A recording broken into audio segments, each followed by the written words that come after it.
अजीमत जुर्अतो हिम्मत का है इजहार, सीधी बात। अजीमत जुर्अतो हिम्मत का है इजहार, सीधी बात। नाज़रीन गिरामी, अस्सलामु अलैकुम वरहमतुल्लाहि वबरकातुहू। मैं हूँ आपका मेज़बान अंसार अज़ीज़ नदवी और आप इस वक्त देख रहे हैं सीधी बात। नाज़रीन गिरामी, आज मैं हालात हाजिरा के निहायत ही जलते हुए मौजू की तफसीलात के साथ आप लोगों की खिदमत में हाजिर हुआ। बाज़ मखसूस सियासी पार्टियों से वाबस्ता अफराद के लिए या लीडरान के लिए शायद सीधी बात हज़म ना हो, लेकिन हकीकत हकीकत है और ये मुझे आप लोगों के सामने रखनी है।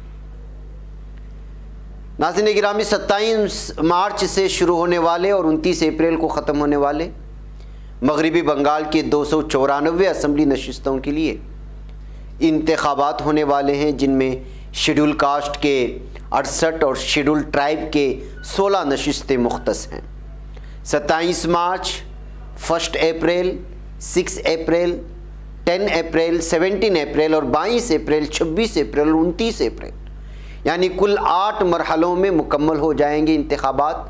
और इन इंतखाबात के नतीजे इतवार के दिन यानी 2 मई को सामने आएंगे। नाज़रीन गिरामी, आइए देखते हैं कि इन इंतखाबात के तनाजुर में इस वक्त मगरबी बंगाल की क्या सूरत हाल है। मगरबी बंगाल की इन इंतखाबात शोगुल न सिर्फ कानों पर बार बना हुआ है नाजरीन, बल्कि बंगाली अवाम के साथ साथ मुल्क के अवाम के क़ल्ब व रूह में तक सरायत कर गया है। यही सबब है कि वीकली सीधी बात का आज ये मौजू बनने जा रहा है, ताकि इसके सियासी, मजहबी, माशरती और माशी मुज़मरात का जायज़ा लिया जा सके। नाज़रीन गिरामी, मुल्क की हुक्मरान जमात बीजेपी ने मगरबी बंगाल की फतह को अपने वक़ार और अना का मसला बना लिया है और हर वो हथकंडा आजमाना चाहती है जिससे मगरबी बंगाल का सियासी किला फतह हो जाए। मगरबी बंगाल की मौजूदा वज़ीर आला ममता बनर्जी बीजेपी को सख्त टक्कर देने के लिए मैदान में हैं। पहली बार वज़ीर आला ममता बनर्जी रियासत में 600 रैलियों के हदफ को पूरा करने के मिशन पर है। बीमार भी पड़ी, पैर भी टूट गया कुछ हालात की वजह से, आप जानते हैं। पहली बार वज़ीर आला ममता बनर्जी का रियासत में 600 रैलियों के हदफ को पूरा करने का ऐलान लोगों को अचंभे में डाला हुआ था। बहरकैफ, क्योंकि हुक्मरान जमात चाहती है कि वो मगरबी बंगाल में इन्हें इख्तिदार से बेदखल कर दे और बीजेपी के लिए बेकाबू रियासत पर उसका कब्ज़ा हो, जो आज तक कभी नहीं हुआ।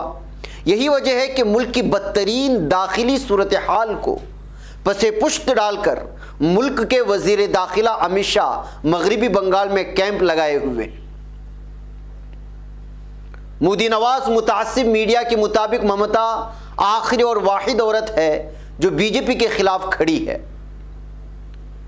यूपी के जाटों को बीजेपी ने उनका वोट लेकर भी उसे धोखा दिया था, ये बात बंगाली खूब जानते हैं। लेकिन ऐन मौके पर यहां भी वो अपना कामयाब और इस्तेहसाली हिंदू मुस्लिम कार्ड के खेल के जरिए नताइज अपने हक में करने का ख्वाब देख रही है और आसाम की तरह हिंदुत्वा की सियासत के सहारे बीजेपी मगरबी बंगाल में कामयाब होना चाहती है। क्या आसाम की तरह हिंदुत्वा की सियासत से वो मगरबी बंगाल में कामयाब हो पाएगी? ममता बनर्जी ने इंतखाबी मुहिम के दौरान कहा कि इस मरतबा लड़ाई मगरबी बंगाल की तमाम सीटों पर मोदी बमुकाबला ममता है। कोरोना के इंजेक्शन सर्टिफिकेट पर तस्वीर के हवाले से वज़ीर आज़म मोदी को तनकीद का निशाना बनाते हुए ममता ने तंज ये कहा कि वो दिन दूर नहीं जब मुल्क का नाम भी बदल कर मोदी पर रख दिया जाएगा। उन्होंने दावा किया है कि तमाम सीटों पर तृणमूल कांग्रेस के उम्मीदवारों को सबकत मिलेगी। बीजेपी मगरबी बंगाल पर कब्जा करने के लिए पिछले 4-5 सालों से जिस तरह का मंसूबाबंदी कर रही है, उसकी एक अहम वजह कांग्रेस और कम्युनिस्टों के महाज के यहां कमजोर पड़ जाने की वजह से सियासी खला भी है और बीजेपी इसी का फायदा उठाना चाहती है। बहरकैफ नाज़रीन, दोनों जमातों की इस रस्साकशी के दरमियान बेचारा मुसलमान तज़ब्ज़ुब में है कि करें भी तो क्या करें। और मेरा मौजू यही है, कहाँ जाएं और किसे वोट दें। MIM का फैक्टर बीच में आ गया तो तज़ब्ज़ुब की कैफियत मजीद बिगड़ गई। ओवैसी की पार्टी का फैक्टर, वो बजा तौर पर खौफ महसूस कर रहे हैं कि कहीं उनकी क़ुव्वत मुनक़सिम न हो जाए। इसीलिए यहाँ मगरिबी बंगाल की कुछ तबसरा निगारों ने लिखा है कि ज़रूरी हो गया है कि मुसलमानों को अब ये तस्लीम करके वोट देना होगा कि रियासत में एक नई पार्टी MIM की हिमायत से BJP को मदद मिलेगी। नाज़रीन गिरामी, ये सीधी बात का तबसरा निगाह है, जो तबसरा नहीं है बल्कि ये वहाँ के तबसरा निगारों की लिखी हुई तहरीरों से मैं निकाल करके ये चीज़ पेश कर रहा हूँ। कहीं ऐसा ना हो कि आप गाली देना शुरू कर दें, जो हमारे ओवैसी के चाहने वाले हैं नीचे कमेंट्स बॉक्स में, जो हमेशा करते हैं। बहरकैफ तबसरा निगारों ने लिखा है कि ज़रूरी हो गया है कि मुसलमानों को अब ये तस्लीम करके वोट देना होगा कि रियासत में एक नई पार्टी यानी MIM की हिमायत से BJP को मदद मिलेगी, क्योंकि रियासत की सियासत को अपने हक़ में पोलराइज करना उसके लिए आसान हो जाएगा।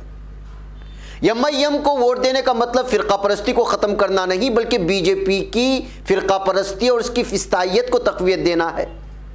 ये मानना है बाज़ तबसरा निगारों का, जो इस वक्त बंगाली ज़बानों में और दीगर ज़बानों में तबसरा कर रहे हैं मुसलमानों की वोटिंग पॉलिटिक्स को लेकर के। नाज़रीन, बाज़ लोगों ने लिखा है कि BJP का मज़मूम मंसूबा यही है कि मुसलमानों के वोट बढ़ जाएं और मगरिबी बंगाल की रियासत BJP की झोली में चली जाए। मगरिबी बंगाल के अवाम, चाहे वो हिंदू हो कि मुस्लिम, यकीनन समझते होंगे कि मुकाबला दरअसल BJP और मोदी की जारहियत और फ़िरका परस्ती के दरमियान है। बाज़ लोगों ने यहाँ तक तबसरा कर दिया कि MIM लाख दावा करे कि वो मुसलमानों के साथ साथ दीगर कमज़ोर गैर मुस्लिम तबक़ात की भी चैम्पियन है, फिर भी लोग अब भी इसे मुसलमानों की ही पार्टी समझते हैं। और जब तक वो ऐसा समझते रहेंगे, हिंदू वोटों और मुस्लिम वोटों के दरमियान की दरार पड़ने का या पोलराइजेशन का सिलसिला जारी रहेगा। और ये सूरत हाल जल्द बदलने वाली नहीं है। ये सूरत हाल बदलने के लिए ओवैसी साहब को मजीद मेहनत करनी होगी। बहरकैफ हिंदू कमज़ोर तबक़ात का जहन बदलने के लिए न जाने किस कदर वक्त दरकार होगा। चुनांचे MIM की मगरिबी बंगाल में मौजूदगी BJP का काम आसान कर देगी, जैसे कि बाज़ मानने वालों का मानना है। काश के ममता बनर्जी और MIM के दरमियान कोई पुरखाश न होती और दोनों मिलकर BJP को खाक चटाने में कामयाब हो जाते। काश के असुद्दीन ओवैसी इस हकीकत को समझते और महज इलेक्शन लड़ने की ख्वाहिश से दस्तबरदार होकर गैर BJP महाज यानी तृणमूल कांग्रेस, दायां महाज कांग्रेस इत्तेहाद में शामिल हो जाते। लेकिन शायद अब इसका वक्त नहीं रहा। फिस्ताई ताकतों के निशाने पर मगरिबी बंगाल है और बजा तौर पर मगरिबी बंगाल इस तूफान का मुकाबला करने के लिए ये इत्तेहाद मैदान में है। ये बात समझ में नहीं आती कि आखिर असुद्दीन ओवैसी को ममता बनर्जी से खुद को दूर रखने के असबाब क्या हैं। या तो यहाँ से हाथ बढ़ना चाहिए या वहाँ से हाथ बढ़ना चाहिए, लेकिन दोनों तरफ से हाथ नहीं बढ़ रहे हैं, जिसकी वजह से ये खला बनी हुई है। और इस खला को दूर करने में वहाँ के मुसलमानों का किरदार अदा होना चाहिए था, लेकिन ऐसा नहीं हो पाया। बहरकैफ नाज़रीन, मुझे एक छोटे से ब्रेक की इजाज़त दे। ब्रेक के उस पर कुछ और हक़ाइक़ रखने की कोशिश करूँगा।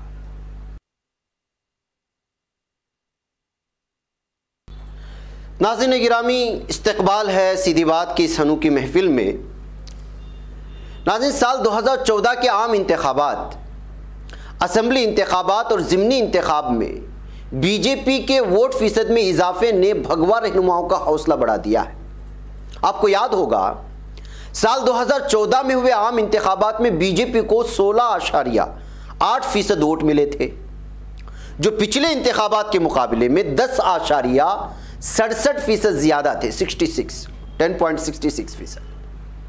इसके बावजूद इस इंतखाब में BJP महज 2 सीट ही जीत पाई थी, यानी 10% बढ़ने के बावजूद। BJP की इंतखाबी तारीख में पहली दफ़ा था जब मगरिबी बंगाल में BJP को इतना ज़्यादा वोट मिला था। इससे पहले 1991 ईस्वी की बात करें तो उस मौके पर राम जन्मभूमि को हवा देने के बावजूद BJP को मगरिबी बंगाल में फ़ीसद के एतबार से ज़्यादा वोट नहीं मिले थे। पूरी कोशिश हुई थी पोलराइज करने की। साल 2016 ईस्वी में हुए असेंबली इंतखाबात में बीजेपी को 10.2% वोट मिले, जो गुज़िश्ता इंतखाब के मुकाबले में 5.6% वोट ज्यादा थे, और पार्टी ने 3 सीटों पर कब्जा किया था। और इसी फीसदी के बढ़ने की वजह से, सीटों की वजह से नहीं, फीसदी के बढ़ने की वजह से जो यह हौसला बढ़ा है बीजेपी का। एक भारतीय तज्जिया निगार हैं जिनका नाम है डॉक्टर चक्रवर्ती। वो लिखते हैं, मगरिबी बंगाल में कोई भी सियासी पार्टी अक़लियतों खुसूसन मुसलमानों को दरकिनार करके अपने पैर नहीं जमा सकती। मगरिबी बंगाल में मुसलमानों की आबादी 27% है, जो किसी भी पार्टी के लिए बहुत अहम है। तमाम बंगाली CPIM के हमनवा नहीं है। यह और बात है कि उनका झुकाव कम्युनिस्ट नजरिए की तरफ जरूर है। इसलिए मजहबी जुनून की बुनियाद पर या यहाँ के अवाम की तकसीम के जरिए यहाँ किसी की भी सियासत फल फूल नहीं सकती, इसलिए कि अक्सरियत कम्युनिस्ट नजरिए से ताल्लुक रखती है। ताहम 2016 ईस्वी के असेंबली इंतखाबात में बीजेपी के उम्मीदवारों की फहरिस्त से पता चलता है कि पार्टी ने कुछ सीटों पर मुस्लिम उम्मीदवार भी उतारे थे। साल 2014 ईस्वी के लोकसभा इंतखाबात में पार्टी ने 2 और साल 2016 के असेंबली इंतखाबात में 6 मुस्लिम रहनुमाओं को टिकट दिया था। गुज़िश्ता साल हुए बल्दियाती इंतखाबात में बीजेपी के जितने उम्मीदवार मैदान में आए, उनमें 14% से ज्यादा उम्मीदवार मुस्लिम थे। पिछले लोकसभा इंतखाबात और उसके बाद के ज़िमनी इंतखाबात में बीजेपी के वोट बैंक में इजाफे का जो मगरिबी बंगाल के सियासी मुस्तकबिल पर एक बड़ा असर देखने को मिला, वो ये था कि यहाँ मजहबी या फिरकावाराना सबबंदी तेजतर हो गई। बीजेपी ने हिंदू वोटरों, खासकर हिंदी जबान बोलने वाले हिंदू वोटरों को लुभाने के लिए बड़े पैमाने पर रामनवमी की जो यात्रा निकालनी शुरू की है, इसमें RSS, विश्व हिंदू परिषद समेत दीगर कट्टर हिंदू तंजीमों की सरगर्मियां भी तेज हो गई। इससे बीजेपी को बहुत फायदा पहुंचा। नीचे के गैर बंगाली हिंदुओं की हिमायत में मजबूती आती चली गई।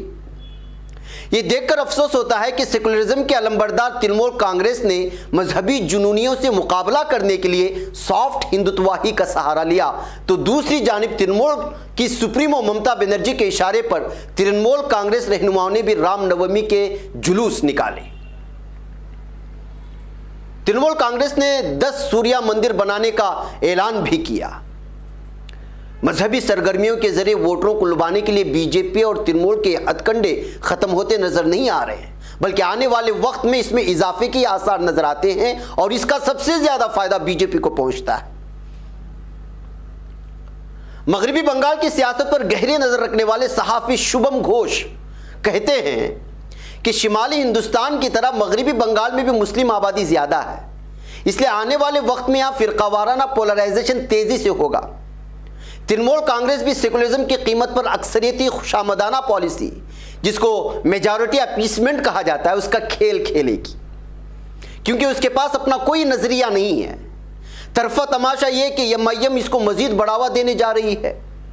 बीजेपी आसाम की तरह मगरिबी बंगाल में भी NRC जैसे कदम उठा सकती है और मुसलमानों की बका को खतरे में डाल सकती है। नाज़रीन गिरामी, कुछ भी हो, मगरिबी बंगाल साल 2021 के इंतखाबात बहुत ही अहम हैं, क्योंकि ये न सिर्फ पार्लियामेंट में अहम नुमाइंदगी की लड़ाई है, बल्कि मगरिबी बंगाल के सेकुलरिज्म को बचाने की भी जंग साबित हो रही है। मगरिबी बंगाल हमेशा ही से केरला की तरह मार्क्सिस्ट नजरिए की तरह माइल होने की हैसियत से जाना जाता है।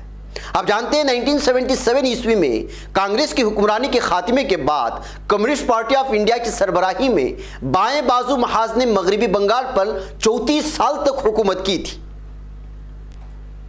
और फिर मगरिबी बंगाल की 27% मुस्लिम आबादी कांग्रेस या लेफ्ट या तृणमूल कांग्रेस को वोट देती आई है।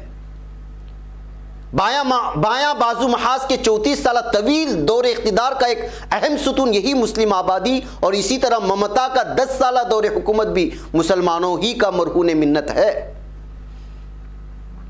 आबादी के तनासब से मगरिबी बंगाल असेंबली की कुल 294 सीटों में मुसलमानों की 79 सीटें बनती, यानी 79। लेकिन ऐसा कभी नहीं हो पाया। पिछले 2 इंतखाबात में मुस्लिम नुमाइंदगी करने वाली 59 सीटें ही रही हैं, यानी 59, जो कि कुल सीटों का 20% बनता है। तज्जियाकारों के मुताबिक इन सियासी पार्टियों के तंजीमी ढांचों में मुसलमानों का फीसद इंतहाई कम है। यानी जो कोई मुसलमान इलेक्शन जीतता है वो मुल्क के दीगर हिस्सों की तरह पार्टी के नहीं बल्कि अपने बल पर जीतता है। यानी मुसलमान मुत्तहिद तौर पर इलेक्शन लड़ें और मुत्तहिद तौर पर वोटिंग करें तो जीत की इस मिकदार को बढ़ाया जा सकता है। सियासी मुबस्सिरीन के मुताबिक मगरबी बंगाल में कम से कम 125 सीटें ऐसी हैं जहां मुसलमान फैसला कुन हैसियत रखते हैं। अफसोस के यहाँ के मुसलमान सियासत के नाम पर मुख्तलिफ खीमों में बटे हुए हैं और मजीद तकसीम हो सकते हैं। मुसलमानों के लिए ज़रूरी है कि न सिर्फ अपनी नुमाइंदगी को बढ़ाने की फिक्र करें बल्कि मुखालिफिन को रोकने के लिए भी बेहतरीन तदाबीर पर गौर करें। देखने में यह आ रहा है कि जहां भी बीजेपी का गिराफ बढ़ा है मुस्लिम नुमाइंदगी कम हुई है, मुसलमानों की सियासी वक़ात कम होती नजर आई है। लिहाजा अपनी सियासी वक़्त बढ़ाने की खातिर इनके लिए एक तरफ अपनी इत्तेहाद की फिक्र करनी चाहिए और दूसरी तरफ बीजेपी को रोकने की तरफ तवज्जो देनी चाहिए। यह बात एक मुसल्लम हकीकत है कि मुसलमान बीजेपी को शाज़ो नादिर ही वोट देते हैं और जो देते हैं वो किस तरह के लोग हैं आपको पता ही है। वैसे बीजेपी को मुस्लिम वोटों की कोई परवाह भी नहीं रही, वो तो सिर्फ हिंदुओं को मुसलमानों से डराकर अपनी तरफ खींचती है और मुखालिफिन पर मुस्लिम मुंहभर्राई या अपीसमेंट का इल्जाम लगाकर उनसे बदजन करने की कोशिश करती है।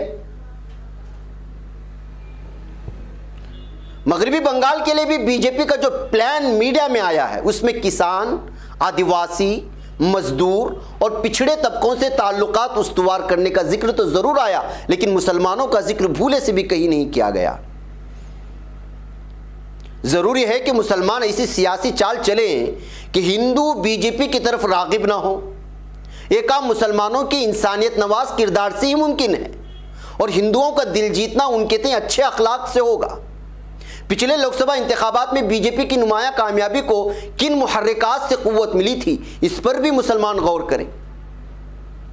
बीजेपी ने बांग्लादेश बॉर्डर से मुसलमानों की दरअंदाजी, गायों की स्मगलिंग, शहरियत तरमीमी कानून और आसाम की तरह यहाँ भी एनआरसी की निफाज के नाम पर और ममता बनर्जी पर मुसलमानों की दोस्ती का इल्ज़ाम लगाकर जो जाल बिछाया था उसमें मगरबी बंगाल के हिंदुओं की बड़ी अक्सरियत फंस चुकी है। तो इसका भी तज्जिया करते हुए मुसलमान अपनी सियासी हिकमत अमली तरतीब दें। यानी ज़रूरी है कि ऐसी सियासत करें कि बीजेपी की तरफ हिंदू पोलराइज न हो बल्कि रिवर्स पोलराइज होकर उसके बने हुए साजिशी जाल में जो हिंदू भाई फंस चुके हैं वो भी इस माया जाल से बाहर निकले। अगर मुस्लिम मिल्लत ये काम नहीं कर सकती है, सिर्फ मुस्लिम अक्सरियत वाली सीटों को अपने नाम करने के चक्कर में है और मौजूदा मुस्लिम वोटों की मजीद तकसीम करती रहती है और रिवर्स पोलराइजेशन की हिकमत अमली नहीं अपनाती तो बीजेपी फातेह होकर के निकलेगी और मुस्लिम सियासत को शिकस्तफाश का मुंह देखना पड़ेगा। इस हकीकत से अगर सबसे ज्यादा कोई वाकिफ है तो वो बीजेपी है, वो जानती है बहुत अच्छी तरह से, इसलिए उसको तरक्कियात के नाम पर कभी वो वोट नहीं मांगती। मगरबी बंगाल के मुसलमानों को उनके हाल पर, उनकी सियासी सवाबदीद पर बेयारो मददगार इसीलिए छोड़ दिया गया है। मुसलमान और उनकी सियासी कुव्वतें इस सूरत हाल को नहीं समझेंगी और कुर्बानियों का मसलक इख्तियार करते हुए विनेबल महाजों के साथ नहीं खड़ी हो जाएंगी तो नताइज भुगतने के लिए तैयार हो जाए। तो फिर कंफ्यूजन का हल क्या है? हल बहुत ही सिंपल है। फिरकापरस्त पार्टियों को छोड़कर सेकुलर कहलाए जाने वाले उम्मीदवारों में आप मुत्तहिद होकर फैसला नहीं कर पा रहे तो फिर सुनिए कि पहले नंबर पर आपको किस पार्टी को सेलेक्ट करना होगा। नेशनल सेकुलर पार्टी से बेहतर मकामी सेकुलर पार्टी का उम्मीदवार आपको सेलेक्ट करना पड़ेगा। अगर आप यहां दो मकामी सेकुलर लीडरों के इंतखाब में कंफ्यूज हैं तो कोशिश करें कि एक सेकुलर उम्मीदवार मैदान ही छोड़ दे। अगर नहीं मान रहा है तो एक हल्के के सारे मुसलमान मकामी एक कोई सेकुलर पार्टी के उम्मीदवार को मजबूत करने के लिए मुत्तहिद हो जाए, चाहे जो कुछ भी हो। बस वोट बिखरना नहीं चाहिए। एक सिंपल सा ऑप्शन है और सिंपल सा मसले का हल है। अगर इस पर अगर हम गौर नहीं करेंगे तो फिर हम लोग अपने पैरों पर खुद ही कुल्हाड़ी मारेंगे। ऐसी सूरत हाल में उम्मीदवार के माजी को एक बार जरूर परख ले ताकि फैसला सही लिया जा सके। वोट दो या 3 सेकुलर चेहरों में बंटने के बजाय ये कि चेहरे के इंतखाब पर इत्तेफाक हो जाए तो फिरका परस्त उम्मीदवारों का आना बड़ा मुश्किल हो जाएगा। मसले का हल बहुत आसान है, लेकिन शर्त यह है कि हमें अपनी ज़िद छोड़नी चाहिए और बिलखुसूस जो पार्टी के हवारी होते हैं वहाँ मिल्लत के फ़वाइद देखना चाहिए, अपने ज़ाती फ़वाइद नहीं देखना चाहिए। ज़ाती फ़वाइद के चलते पूरे मिल्लत की नैया डुबो देते हैं कुछ पार्टी के मखसूस हामी और उनके चाहने वाले। इसे मान करके हमें चलना होगा। जी हाँ नाज़रीन गिरामी, वक्त हो चला है, मुझे यहाँ पर इजाज़त दें। इंशाअल्लाह फिर आप लोगों से मुलाकात होगी। वस्सलामु अलैकुम रहमतुल्लाहि व बरकातुहू। खबर पढ़ने का तुमने भी अजब अंदाज पाया है, रवादारी के जज्बे ने भी तुम पे नाज पाया है। इसी राह में मोहब्बत का हंसी एजाज पाया है। तुम्हें हर अंजुमन में हमने तो मुमताज पाया है। तुम्ही से है तरक्की पर अजीज अंसार सीधी बात। अजीमत जुर्अतो हिम्मत का है इजहार सीधी बात।